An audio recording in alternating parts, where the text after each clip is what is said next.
La catastrophe nucléaire de Tchernobyl a-t-elle sa cause exclusive dans des raisons de technique nucléaire ou au contraire dans les règles de fonctionnement de la technobureaucratie soviétique?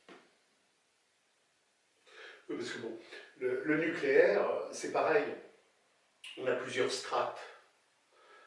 Moi, à titre de communard cosmique, j'ai absolument pas envie de vivre avec des centrales nucléaires tout autour de chez moi. Ça ne correspond pas à la naturalité que la communauté, lorsque l'humanité va s'émanciper, aura besoin d'avoir comme technique. Par contre, il y a un deuxième strate, c'est dans le cadre des affrontements géopolitiques qui ont pu exister entre l'Europe et les États-Unis par rapport à la volonté absolue des États-Unis de coloniser l'Europe, il y avait des enjeux. Il y a eu des enjeux, on sait par exemple que le Concorde n'a jamais pu voler. Le Concorde du TT américain, il aurait pu voler sur toutes les latitudes de la Terre. Ça faisait partie d'une guerre commerciale que l'impérialisme américain imposait à l'Europe et d'abord à la France, puisque la France, à l'époque, France gaulienne, était le rival numéro un des Américains sur le sol européen.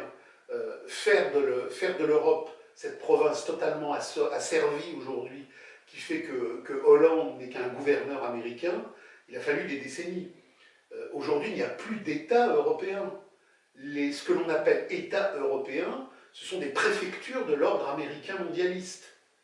Donc, il a fallu des décennies pour ça. Et dans le cadre de cette conflictualité qui devait arraisonner le continent européen, il y avait la problématique du nucléaire, puisque le nucléaire était quelque part aux avant-postes de l'avant-garde industrielle européenne, c'est-à-dire française. Donc, on a eu toute une série de groupes écolo ceci, écolo cela, qui étaient en fin de compte derrière le miroir des organisations non gouvernementales, des structures directes ou indirectes de l'impérialisme américain. Donc je peux, moi, aujourd'hui, dans mon rapport à la naturalité, faire une critique du nucléaire, parce que je ne pense pas que le nucléaire soit adéquat à une communauté humaine émancipée qui retrouvera le souffle des naturalités nécessaires. Mais je peux, à un deuxième niveau, parce que je ne suis pas complètement crétin, comprendre qu'il y a eu, tout autour du débat du nucléaire, une volonté de mainmise de l'impérialisme américain pour tuer le développement industriel du concurrent européen. Donc, il faut toujours être à tous les niveaux d'intersection dialectique. C'est pas parce que, en termes de radicalité critique, le nucléaire m'indispose que je dois être dupe des manœuvres de l'écologie aliénatoire manipulée par l'impérialisme américain pour nous dire ah oui, le nucléaire c'est horrible. Et effectivement, le cas de Tchernobyl, il ne s'est pas produit en France, il s'est produit de manière plus relative aux États-Unis, puisqu'il y a eu aux États-Unis des problèmes de centrales, mais il est vrai que d'un strict point de vue technique,